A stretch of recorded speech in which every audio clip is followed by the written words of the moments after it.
chemical bonding, the another chapter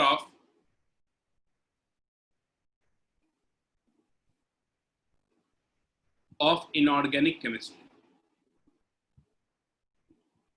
Okay, after this, I'll go to the black stream. Right? Chemical bonding. Tell me, what do you know about a chemical bond? What all things do you know about it? What is a chemical bond, first of all?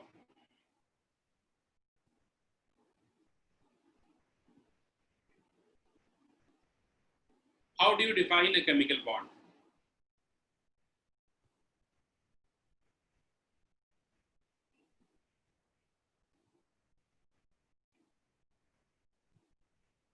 All atoms forms chemical bond? Okay. Does all atom forms chemical bond? No. What all atoms we have, it does not form chemical bond?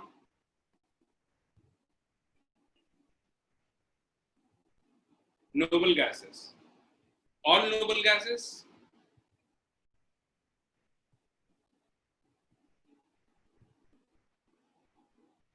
Okay. What is the purpose? Why atoms forms chemical bond?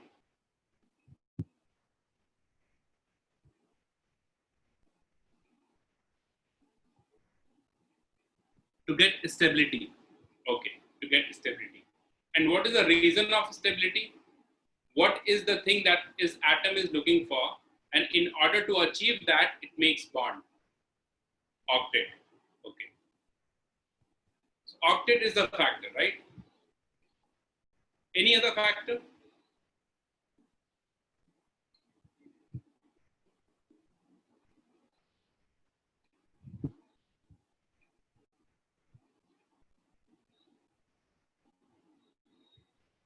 Okay, fine.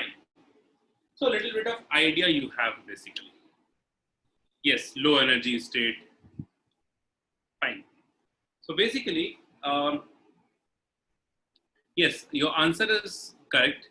That atoms have tendency to form bond in order to gain stability, right? Octet is one of the way by which atom try to gain stability to attain octet. What is octet?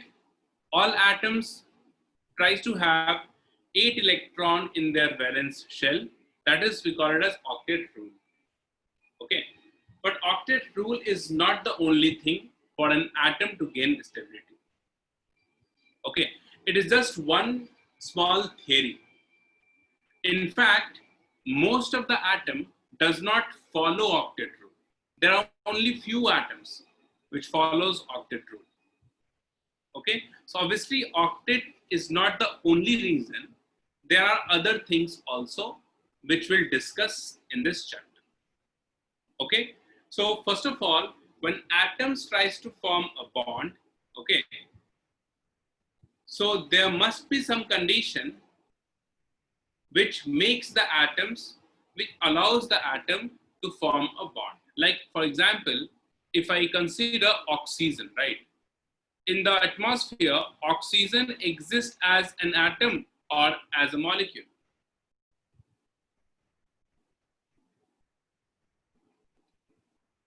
Right? Oxygen exists as O2 molecule, right? Diatomic molecule. Nitrogen exists as, again, diatomic molecule, that is N2, right? Phosphorus exists as tetraatomic, P4 molecule. Sulfur exists as S8 molecule, right? But you see, both oxygen and sulfur belongs to the same group. Nitrogen, phosphorus belongs to the same group, but their bonding ability is not same. One forms a diatomic molecule, other one forms polyatomic molecule. If you look at the structure in case of nitrogen, it has N triple bond N structure. Oxygen also, we have O double bond O with 2 lone pair on the oxygen atom. Phosphorus is tetrahedral geometry, the 4 phosphorus atom placed at the corner like this. This phosphorus, right? Sulfur exists as like this.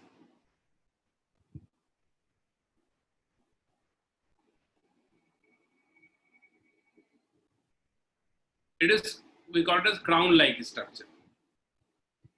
Crown structure of sulfur. Looks like a crown. The point is why certain atoms forms multiple bonds. When I say multiple bonds, means double or triple bond.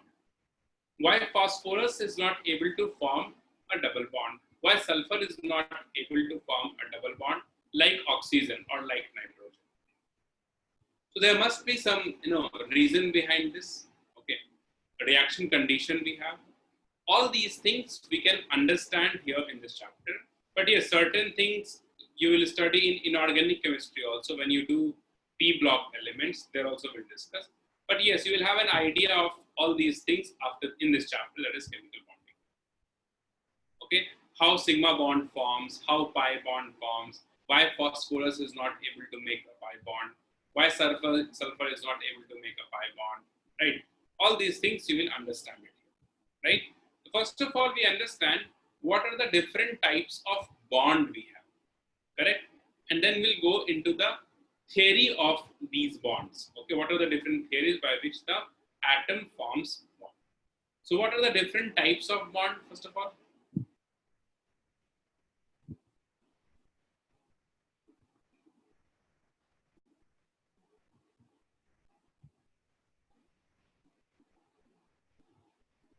Covalent, ionic, any other?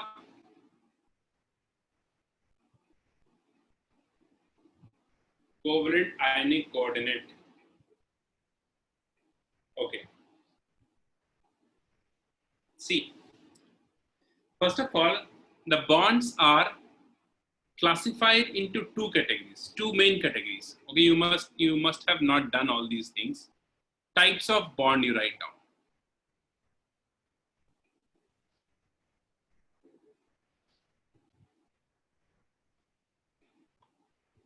Two types of bond we have. The first type is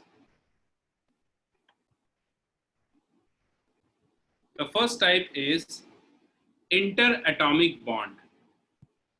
What do you understand by this term, interatomic bond?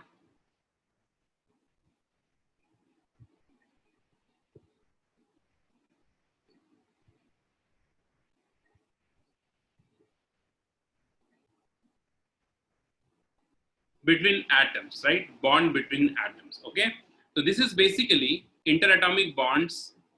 The term itself suggests these are the bonds between atoms, interatomic bonds. Further, it is classified into following categories: ionic bond, covalent bond,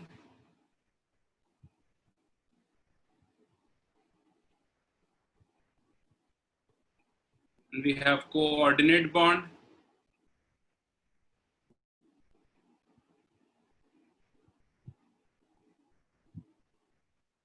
and metallic bond.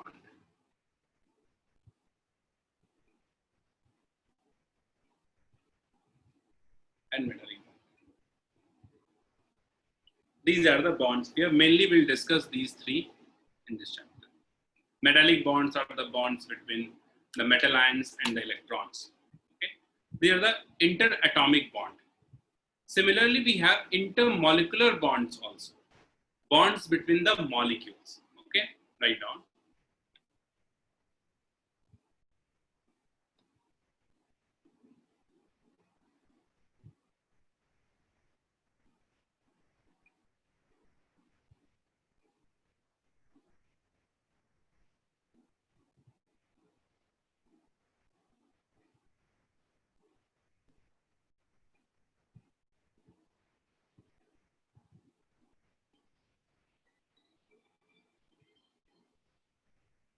Bonds between the molecules. Oh yes.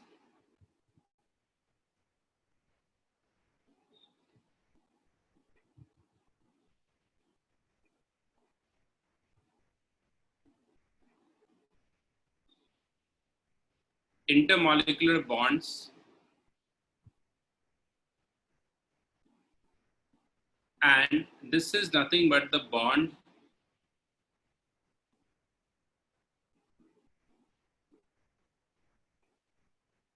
between the molecules. Okay, for example, we have van der Waals forces,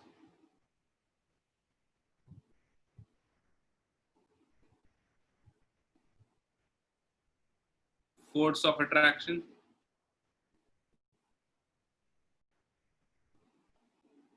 second one is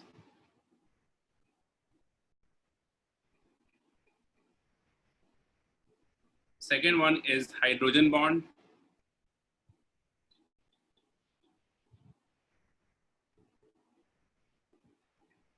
Hydrogen bond also we have two types. The first one is intermolecular hydrogen bond.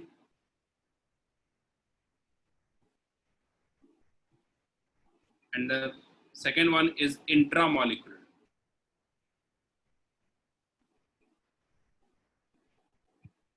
Intermolecular and intramolecular hydrogen bond.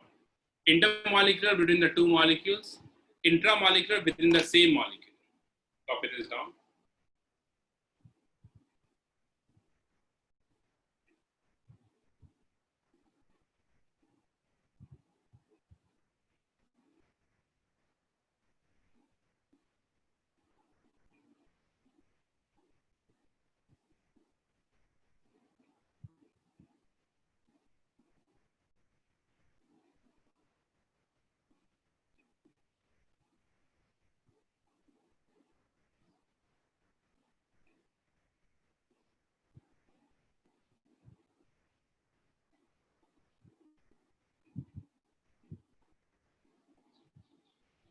Done.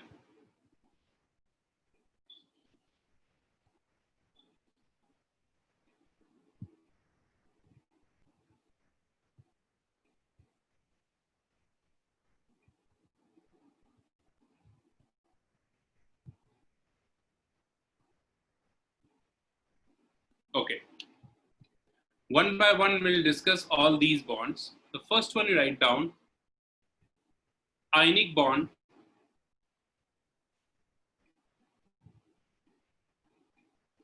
Ionic bond, we also call it as electrovalent bond.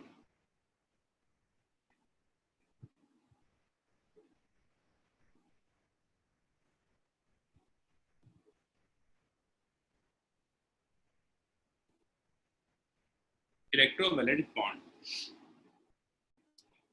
What is electrovalent bond? Write down, it is actually a force of attraction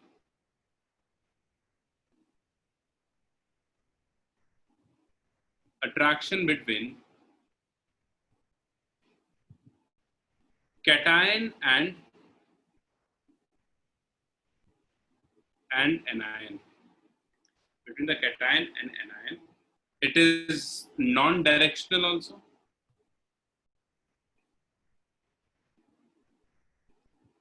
It is non-directional. And these are the bond forms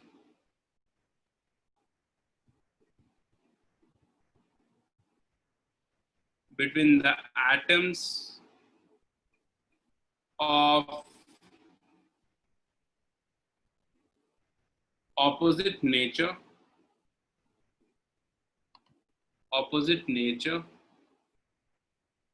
by complete exchange of electron.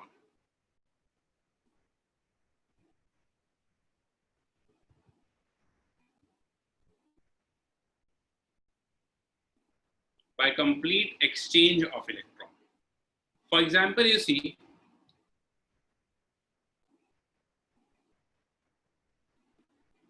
we have NaCl. How NaCl forms? Na loses one electron, forms Na plus, 281 the electronic configuration is, and once it loses one electron, its configuration is 2, 8. So it gains its octet, one electron goes out. So sodium is also happy in this state because it has its octet complete. On the other hand, chlorine takes one electron and converts into Cl minus. So it is 287. It requires one electron. 288. So chlorine is also happy here. Both has its octet complete. So when this Na plus and Cl minus comes closer, right, we'll have an electrostatic force of attraction.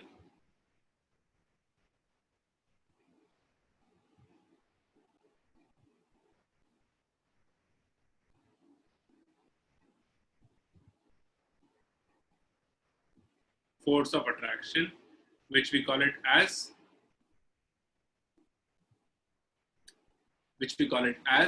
ionic bond or electrovalent.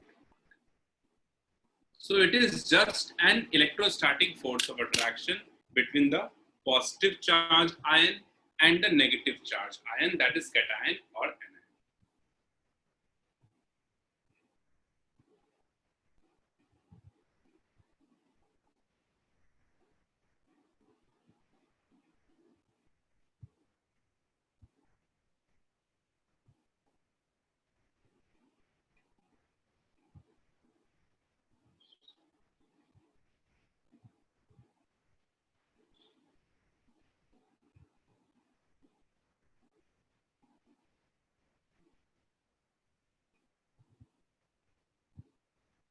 Then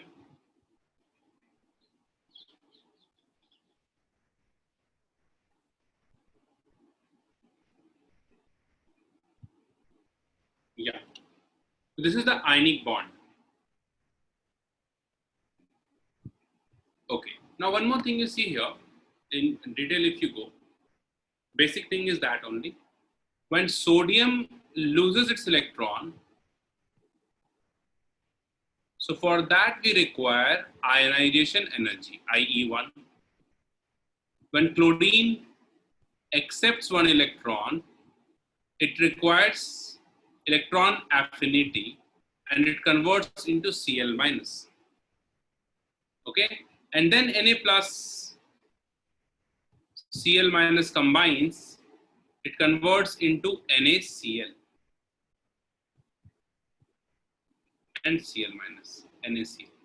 So this is the removal of lattice energy. It forms NaCl lattice and hence the lattice energy comes out. So what all energies are involved into this? Ionization energy involved, electron affinity involved, and lattice energy involved. Okay, ionization energy you have to provide in, it is nothing but electron gain enthalpy also you can say. Chlorine takes this electron, converts into Cl minus, and this is the removal of lattice energy. When NaCl lattice forms, some amount of energy comes out into this. Okay, so overall what we can write here, all these energies are involved in the formation of NaCl lattice. What, why? Or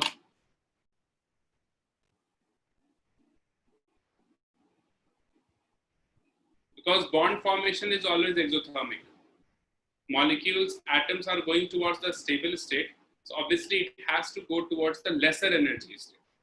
Some amount of energy comes out into this. So your doubt was electron gain enthalpy also, no? So it is the amount of energy releases when an electron is added to an isolated gaseous atom. Did you get it, Aurav? What exactly your doubt is in electron gain enthalpy? Tell me.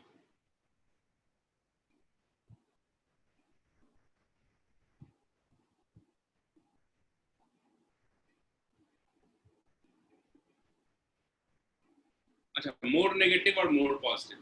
Negative means energy releases, basically. Okay. Positive means energy is getting consumed. More negative, so that is what the meaning of the negative and positive sign.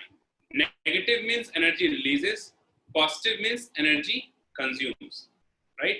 So more negative means more amount of energy releases. Like -10 and -12 if you compare, So minus 12 is more negative than minus 10. But both minus 10 and minus 12, it represents that 10 kilojoule of energy releases and 12 kilojoule of energy releases. Yes.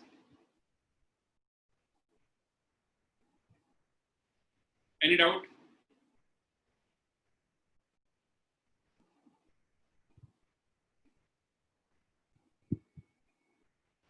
That's what negative and positive sign means, nothing much.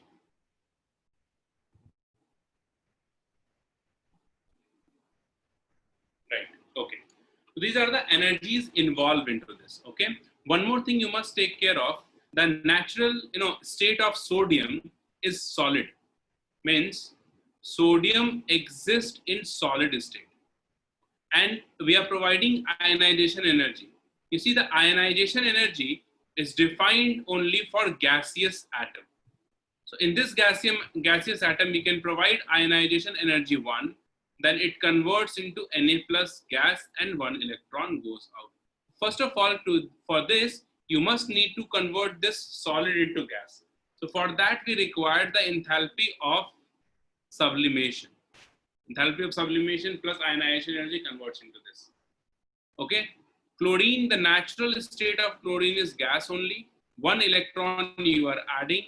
So it is electron gain enthalpy of it or electron affinity and Cl minus we have. All these energy, if you add, you will get the enthalpy of formation. So delta H F for NaCl, we can write enthalpy of sublimation plus ionization energy plus we require electron affinity, right? Minus we require lattice energy, because lattice energy comes out. So from this, if you know the enthalpy of formation, you can find out the lattice energy of any substance. This is the indirect method to find out the lattice energy of any substance. Okay.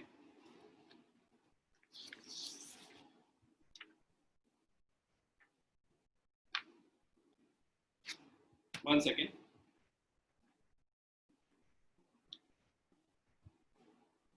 Now, since ionization energy and electron gain enthalpy is involved into this, electron affinity is involved into this, okay, then which element can easily form ionic bond? For that, the condition we have right now, favorable condition for the formation of ionic bond.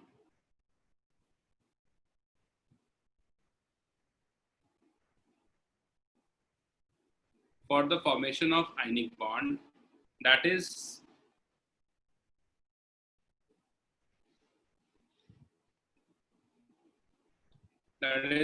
low ionization energy. Okay, low ionization energy. Next, what we can write? High electron affinity. High electron affinity and high lattice energy. More energy releases, more stability the compound will gain.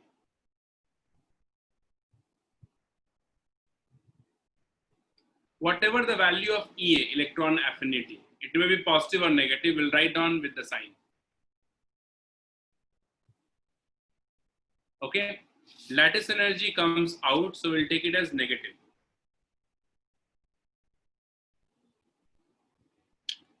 Yes, Pradyumna, understood.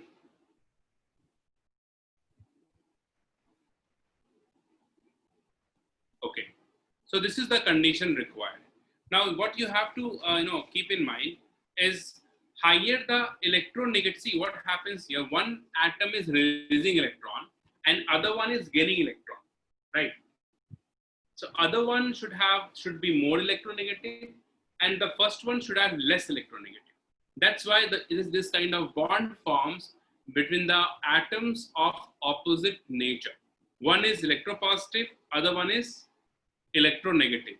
So mainly, this is the bond forms between metals and non-metals. Metals, when combines with non-metals, it forms ionic bond.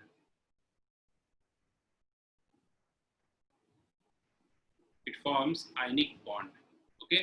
So metal we can consider mainly G1, G2, elements of group 1, group 2. To some extent, G3 also we consider. G13, sorry. Boron family, to some extent, not much. G1, G2, group 1, group 2 elements we can take. Group 13 also we can take to some extent. Non-metals could be group 15, group 16, group 17. These are the non-metals. So the bond forms between the elements of these groups are mainly ionic bond.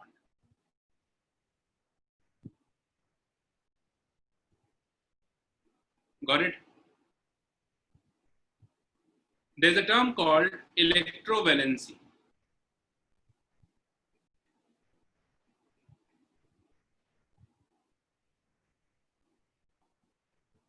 Term called electrovalency. It is a number of electrons gained or lost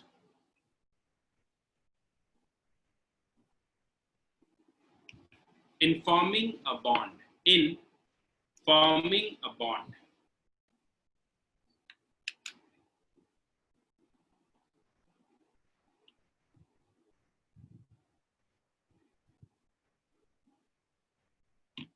Number of electrons gained or lost in forming a bond.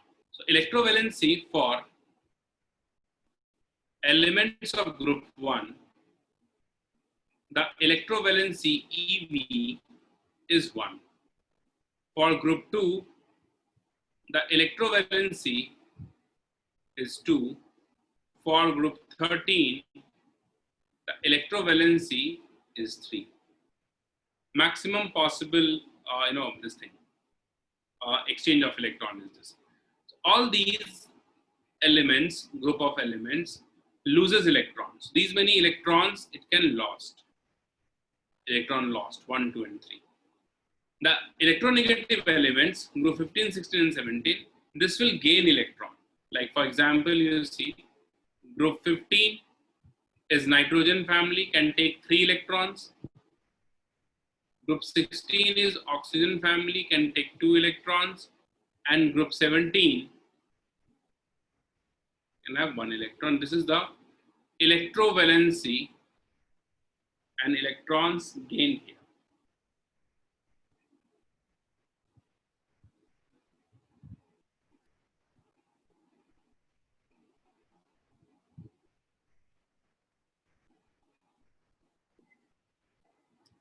One note you write down, higher the difference between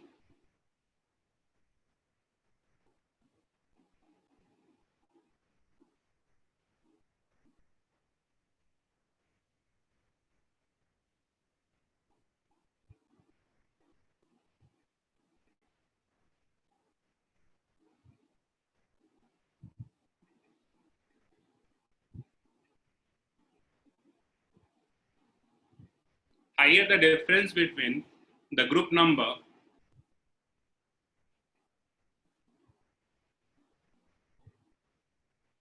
higher the difference between the group number, more will be the electronegativity difference and more will be the ionic character in the bond.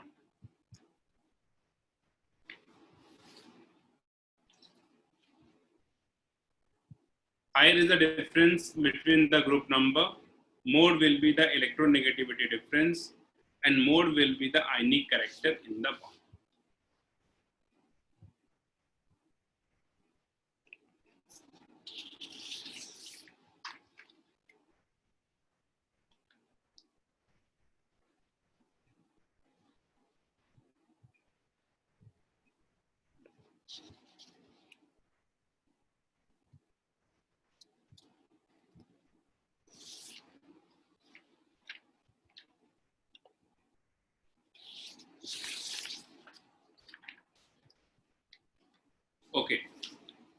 Next, write down. See, lattice energy, because Na plus Cl minus forms, so it is a lattice that forms by the combination of Na plus and Cl minus. Okay, and when the lattice forms, there are some amount of energy evolves in this process. Okay, so how to find out the lattice energy of any lattice? Okay, a little bit I have discussed already. Right, how to find out the lattice energy of any lattice. So lattice energy. There is no direct method to find out the lattice energy of any lattice, but indirectly we can find it. Okay, and we can find it indirectly by the method called Born-Haber cycling. Okay, so write down the heading in this. Sorry.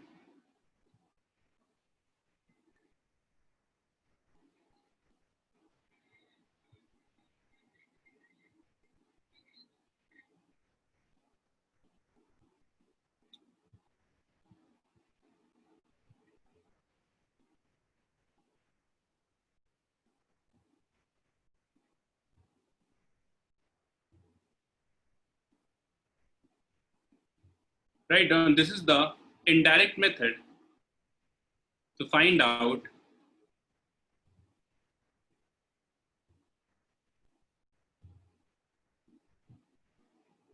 indirect method to find out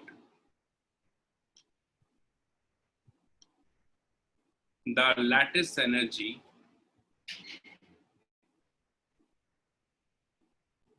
of any lattice.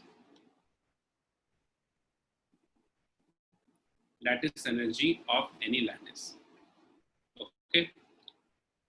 Suppose we have this one. We'll take an example of NaCl only. Na solid plus half of Cl2 gas converts into NaCl solid. Okay.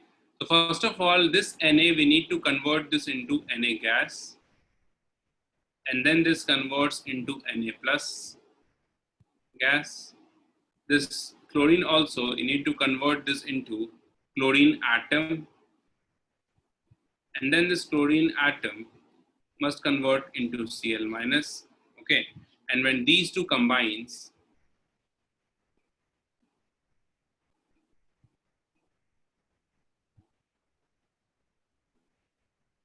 okay, and when these two combines, lattice energy comes out and forms NaCl lattice. Okay, so what are the energy involved here? You see, in the first one we have enthalpy of sublimation, NaCl it forms, delta H of sublimation, and then we have ionization energy. Here we have bond energy. You need to break the chlorine-chlorine bond. Since half mole we have, so half of the bond energy you need to supply. And then we have here the electron affinity of it. Electron affinity. Lattice energy, then it releases. Okay. So the enthalpy of formation of this, delta F of H, this means enthalpy of formation of NaCl. This is equals to the enthalpy of sublimation. All these energy will add, plus we'll have the ionization energy, plus we'll have half of Be, bond dissociation energy, plus we'll have electron affinity, whatever electron affinity, negative mainly we get, minus of E, plus we'll have lattice energy releases, minus of lattice energy. So this is the equation we have. Once this enthalpy of formation you have, you can put all these value and you can find out the lattice energy. All these value will be given in the question. You don't have to calculate this. Bond energy. Be is the bond energy of chlorine-chlorine bond that you need to break.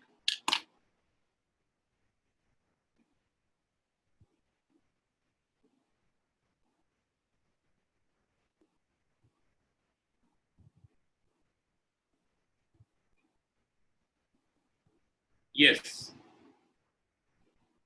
Cl2 you need to convert into the atom, that is chlorine atom.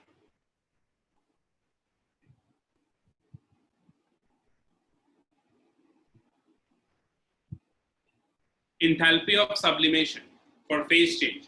Solid to gas, if you need to convert, you need to provide that energy. That energy is known as enthalpy of sublimation.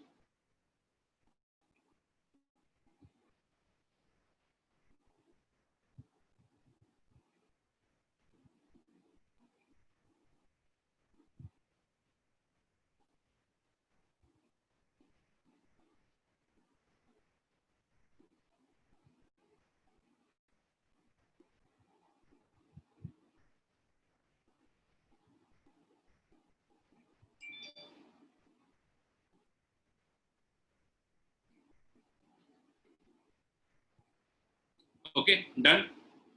So this process, this method, we call it as enthalpy, we call it as Born-Haber cycle. Okay, everything will be given. All the energy which is written here, you cannot find out this energy, so it will be given in the question. Okay, however, the thing is not that important. Okay, they won't ask you these questions in the exam. Next, the properties of ionic compound. Write down.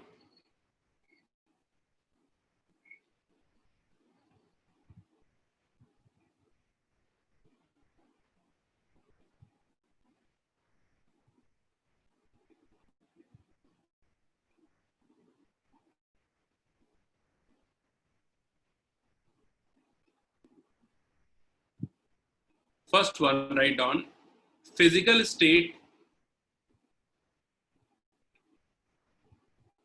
The molecule which has ionic bond, physical state is mainly solid. It has high melting point and boiling point. These are bad conductor of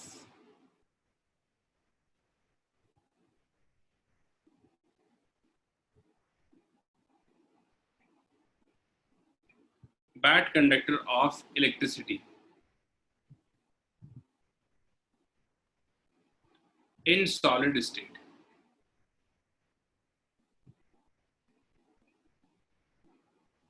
In solid state. Right on, but in aqueous state, they are good conductor.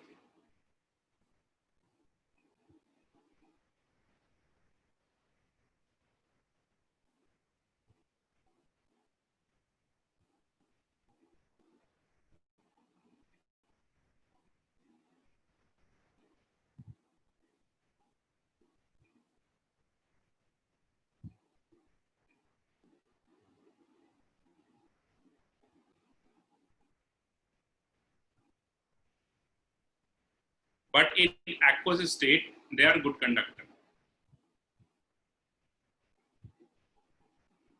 Ionic bond is non-directional.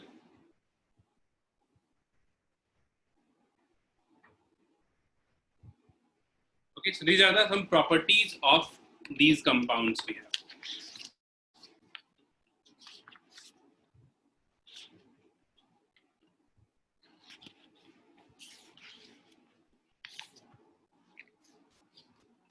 Okay, next write down covalent bond.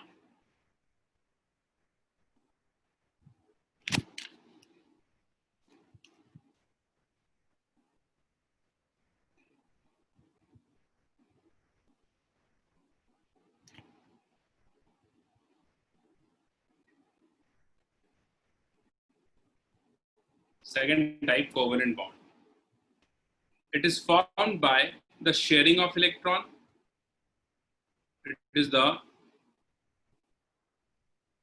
sharing of electrons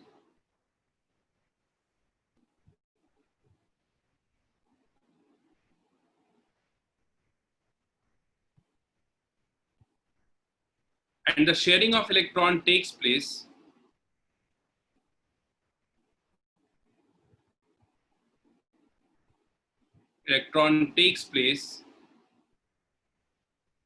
in such a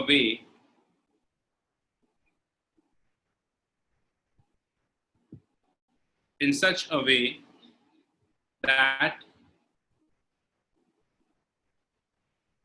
their octet is complete.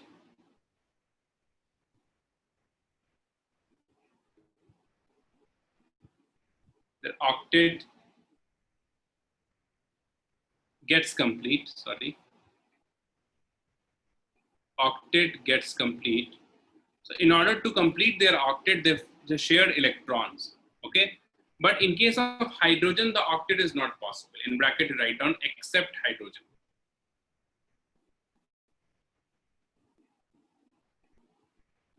Except H2.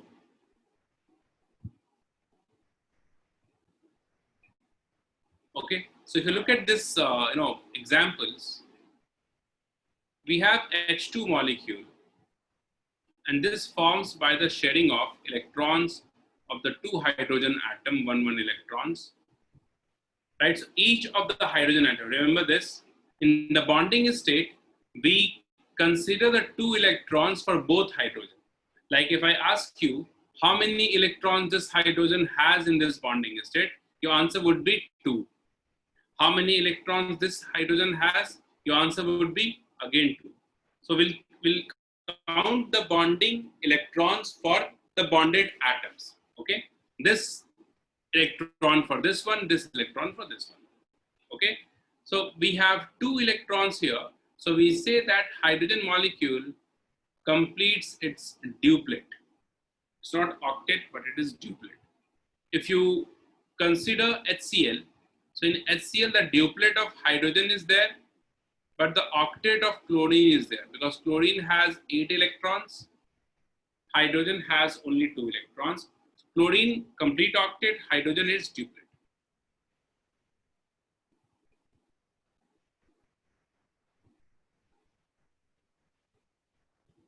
In O2, we have double covalent bond, O double bond O. So we have double covalent bond. And in N2, we have triple covalent bond. Triple covalent bond.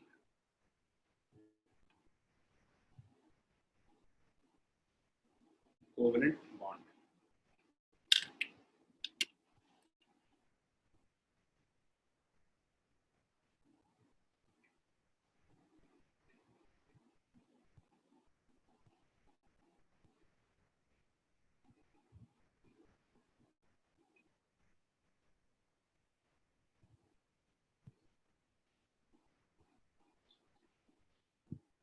Done?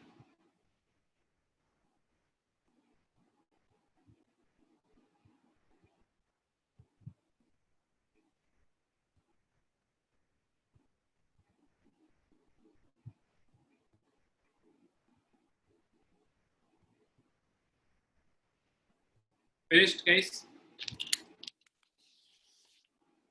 So this is for covalent bond.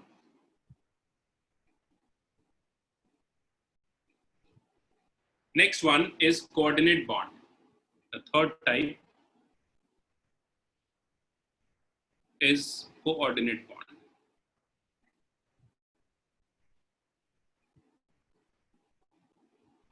Coordinate bond, we also call it as dative bond.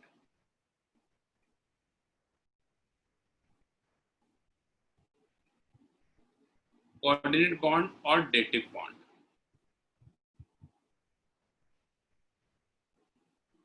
So what is coordinate bond you see? Write down. These are the bonds in which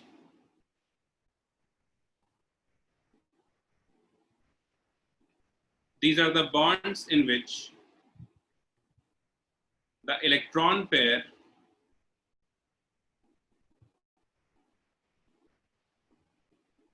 these are the bonds in which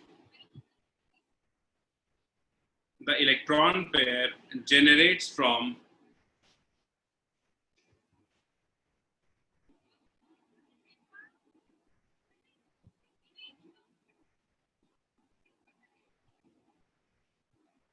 generates from the same atom.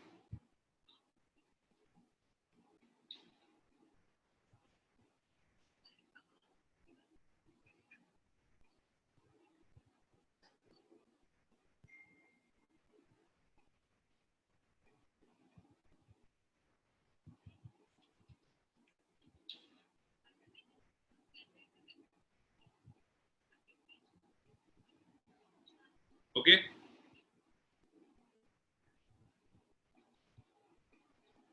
There the bond forms when the electron pair involved in bonding generates from the same atom. I'll explain this.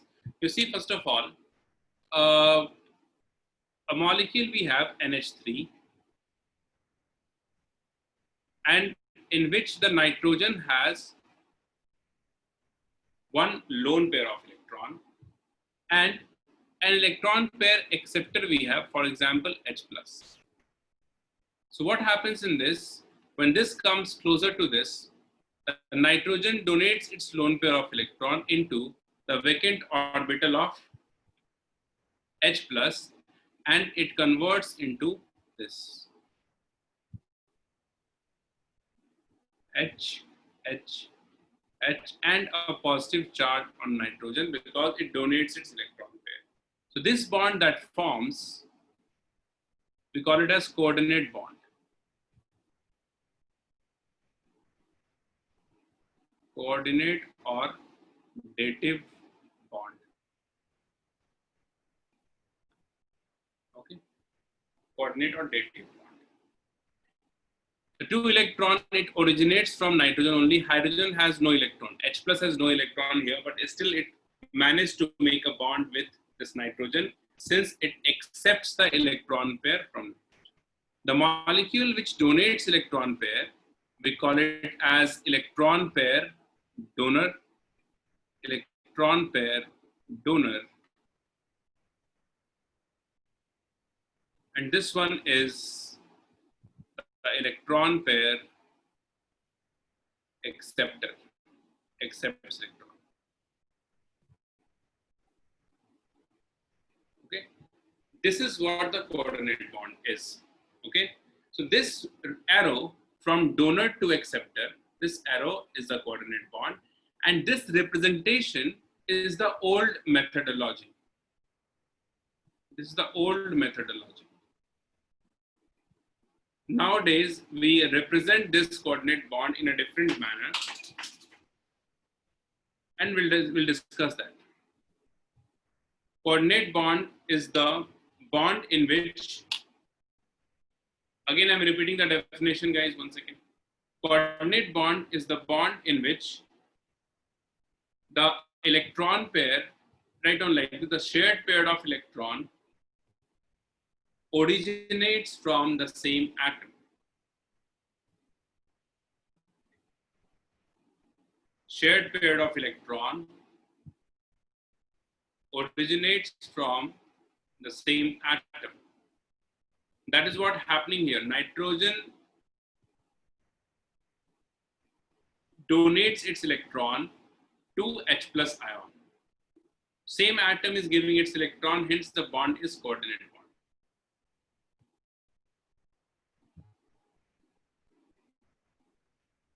Yes, fine.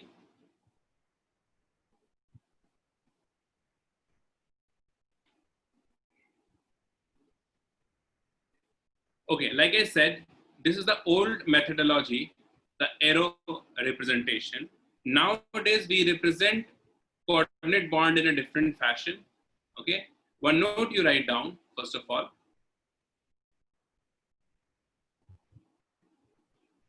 One note you write down. Nowadays, coordinate bond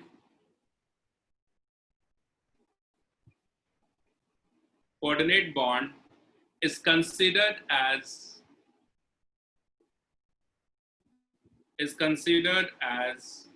a type of covalent bond. Nowadays, coordinate bond, EP is the electron pair acceptor, electron pair donor. EP is the electron pair. Note down this point. Nowadays, coordinate bond is considered as a type of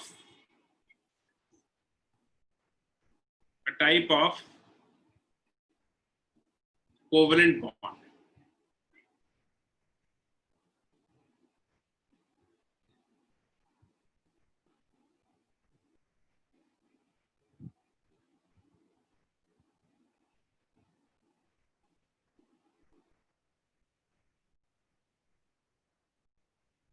Okay. So there are two cases to represent the coordinate bond. We have two cases. Case one,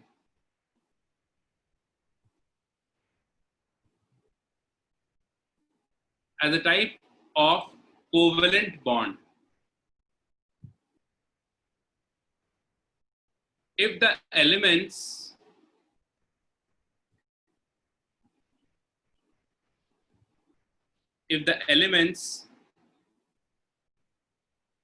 belongs to second period.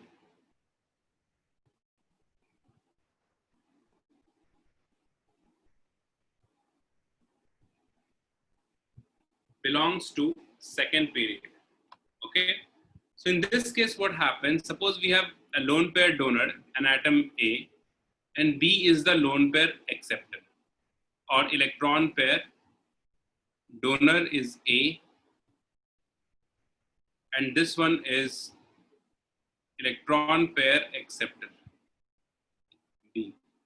So in this case, when the both atom belongs to,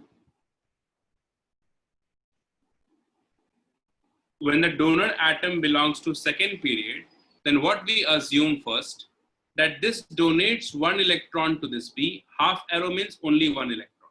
Okay, half arrow means only one electron, and then it converts into A with one electron positive charge because it donates one electron, and B with one electron negative charge, right? And then we have the sharing of electron between the two, because both has one unpaired electron.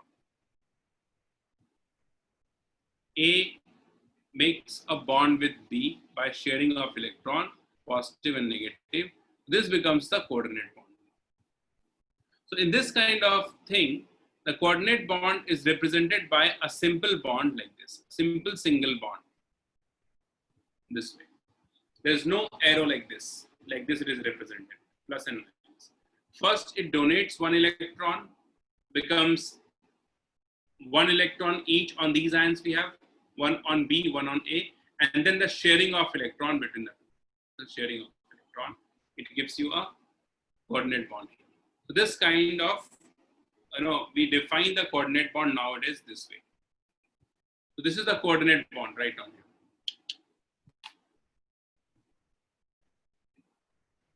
Done. Now, if the donor elements belongs to third or higher period, case 2.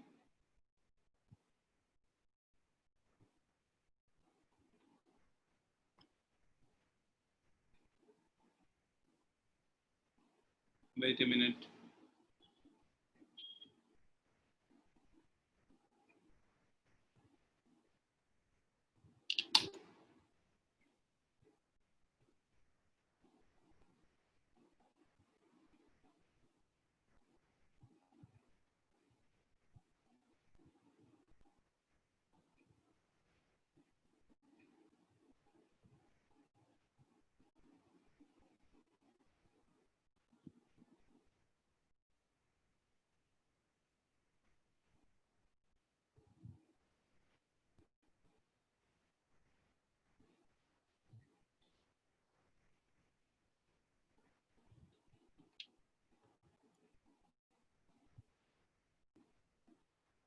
Yeah.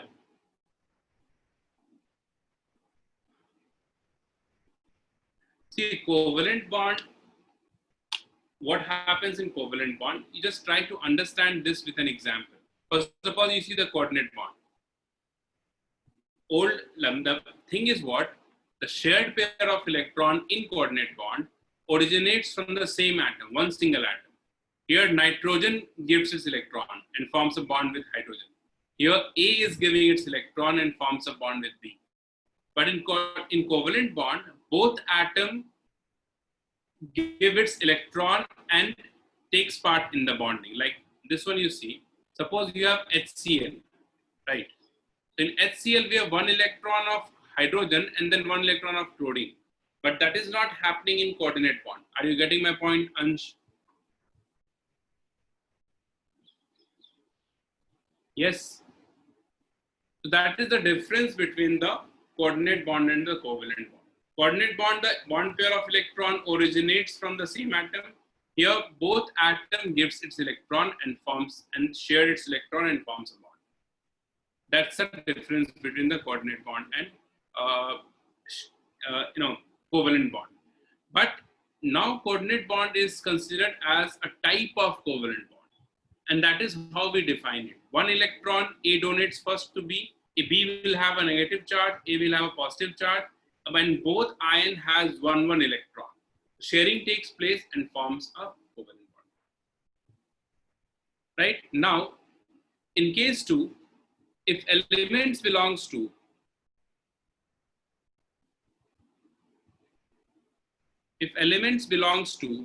third or a higher period,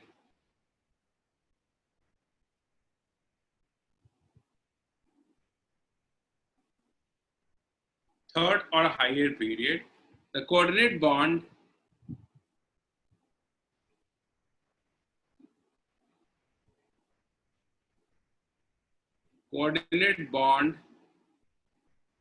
is shown by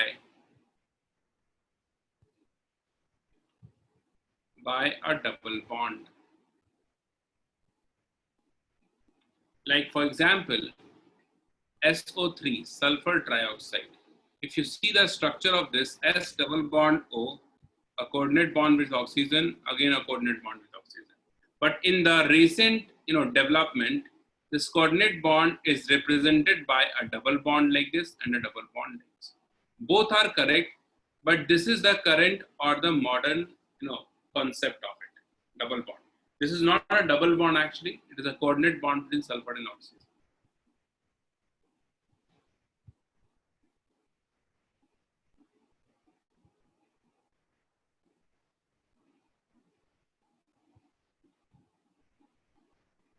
Okay, so this is the two cases we have. Suppose if you have NH3, some more examples we take. NH3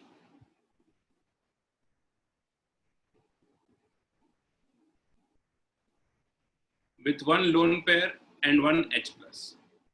So what happens, this NH3 give its one electron to this H plus because this is the second period element, one electron to this H plus, and then we'll have here N, H, H, H, unpaired electron, positive charge, and H won't have any charge with only one electron. Because it has positive charge, takes one electron, the positive charge goes off, and it has one electron now. Now in this we say the sharing of electron takes place, N and H, both has one electron. So it converts into NH, a positive charge on nitrogen, and this NH4+. So this is the coordinate bond.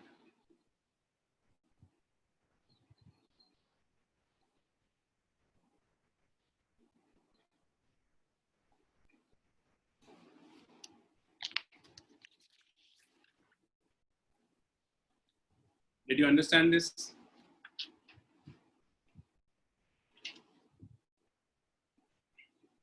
Why this is required? Because we have observed that the molecules which has coordinate bond or the molecules which has covalent bond, they have similar properties.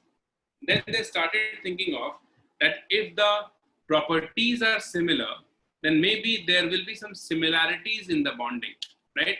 And that's how they got to know this particular thing. No, in case of a second period element, it is just a single bond, like this I have shown in the NH4+. When case 2 it is there, when case 2, see, this is the example of the first case. Case 2 is this, SO3. Third period element, a double bond.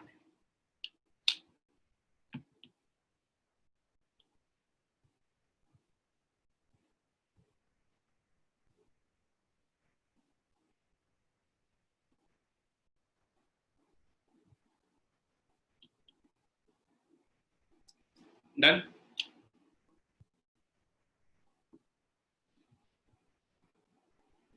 Okay, next write down. Properties of the compound. Write down the properties of the compound having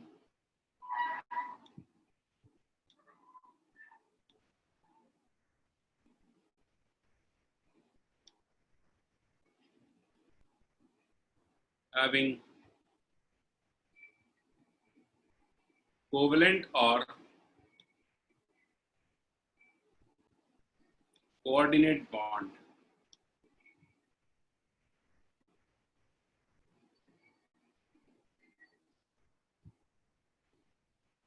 Or coordinate bond. First one is the physical state.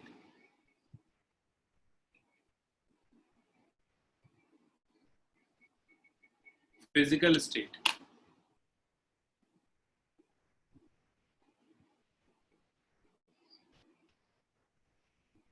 Right, on the physical state of these compounds. These compound means compounds having these two type of bond. Okay, the physical state of these bonds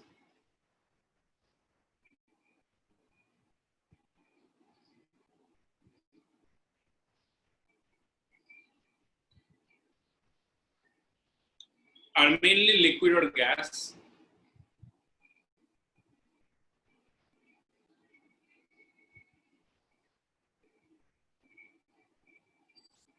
The physical state of these bonds are mainly liquid or gas, but some may exist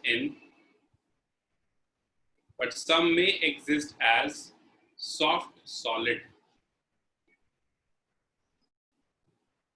But some may exist as soft solid.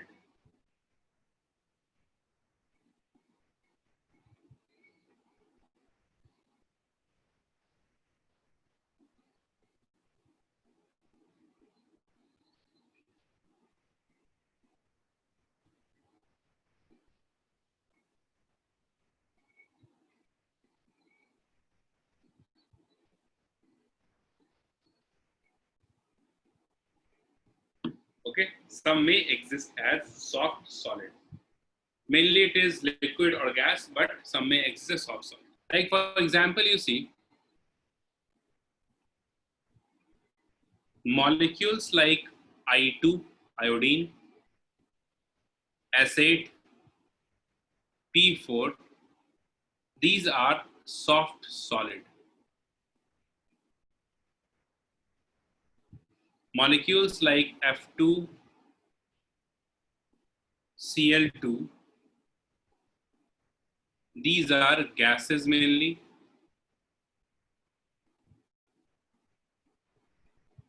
Br2 is liquid. Right? All these things you must know. Keep that in mind, then the state of this. This kind of compound generally has low melting point and boiling point. Melting point and boiling points are low here.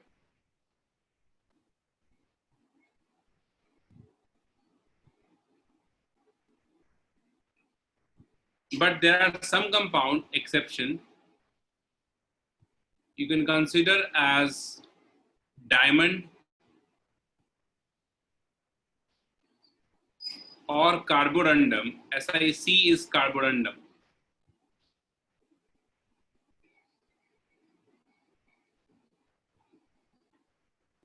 Which has boiling point,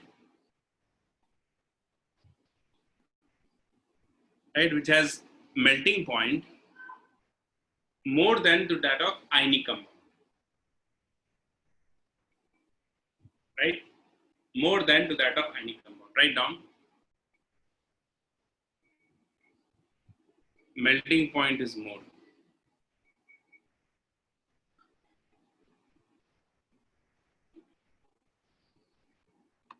Write down, these compounds are generally bad conductor of electricity.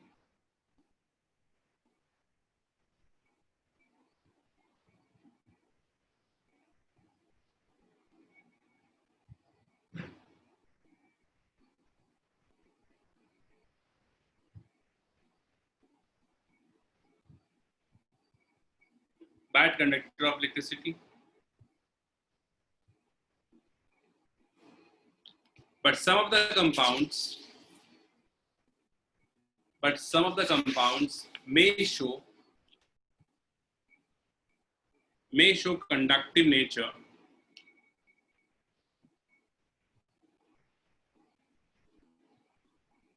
But some of the compounds may show conductive nature.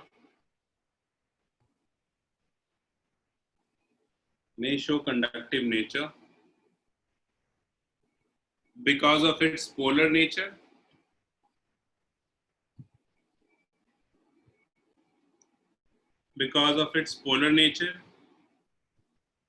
Or self-ionization.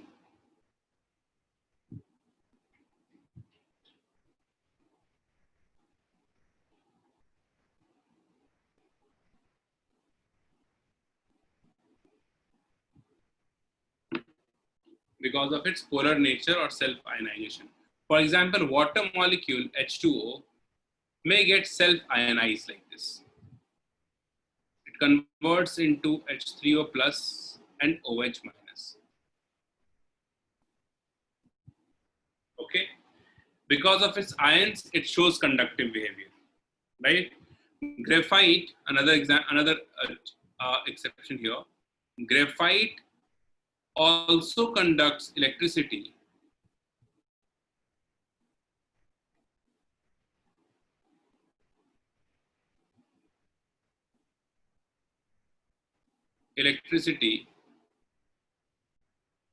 because of free electron.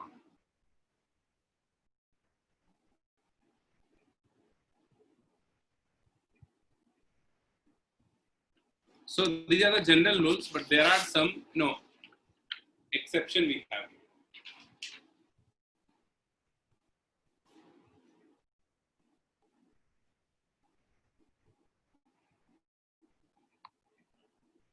Fourth one, dissolves in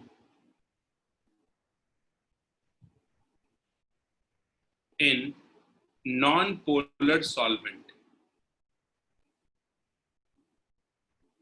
Because these compounds, covalent compounds, are non-polar. So non-polar compounds dissolve in non-polar solvent, right? Polar compounds dissolve in polar solvents. Okay, we know this rule by this. We memorize this rule by this. Like dissolves like. Okay, like dissolves like means polar dissolve in polar, non-polar dissolve in non-polar. Okay, covalent bond is directional in nature.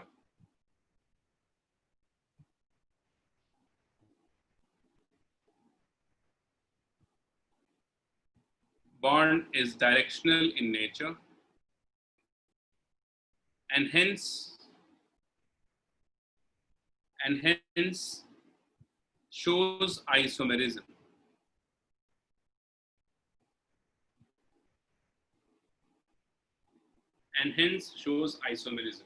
So in the molecule, isomerism exists because of because of covalent or coordinate bond.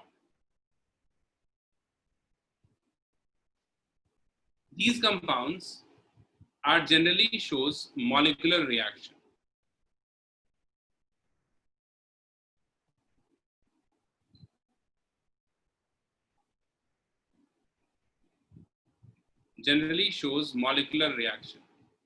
Molecular reactions are those reactions in which some new bond forms and some old bond breaks. And these reactions get over or get finished in finite time. Okay, like in an hour or two. It's not like it takes months like rusting of iron. It's very slow process, not a molecular reaction, right? Neutralization reaction, acid base, is extremely fast, right? Not a molecular reaction. Those are ionic reactions. Neutralization reactions are ionic reactions. Okay, so write down the covalent compound. Covalent compound shows molecular reaction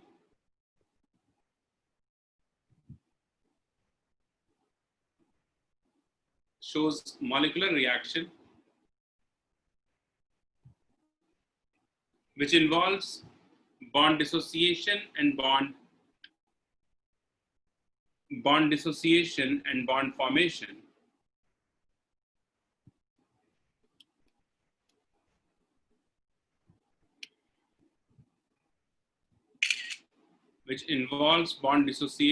bond formation,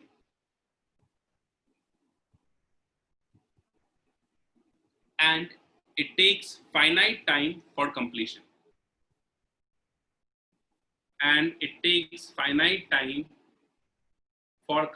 Just a second, Priyam. Okay, I'm repeating myself. Covalent compound gives molecular reaction. Covalent compound gives molecular reaction which involves bond dissociation and bond formation.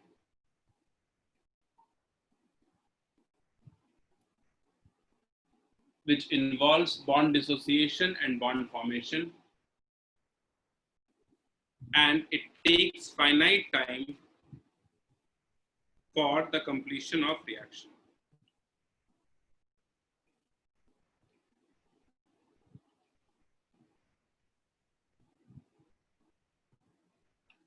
Okay, and it takes finite time for the completion of reaction. For example, N2 plus 3H2 gives 2NH3. All are gases.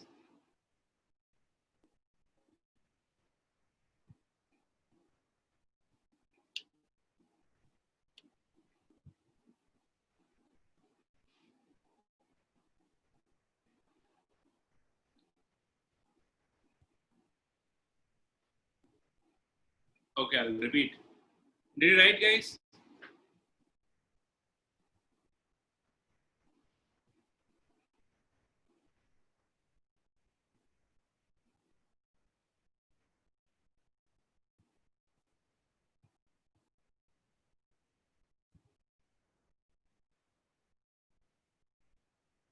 Okay, I'll go to the previous slide and I'll repeat this one again.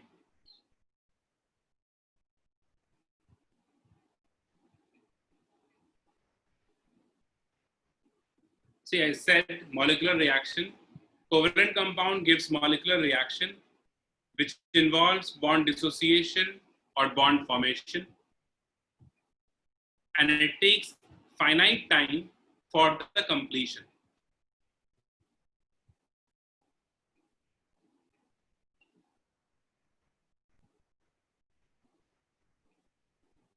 And it takes finite time for the completion of reaction.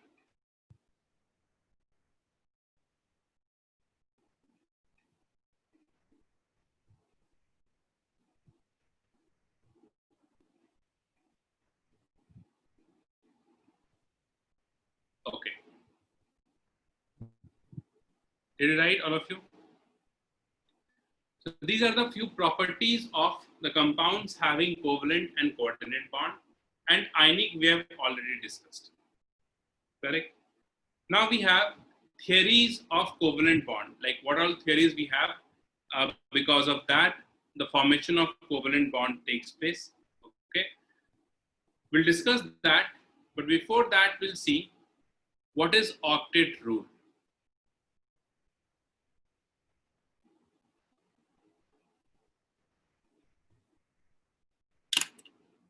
Okay, what is octet rule? We'll start this after the break. Okay, we'll resume the session at 6:20. Is it fine?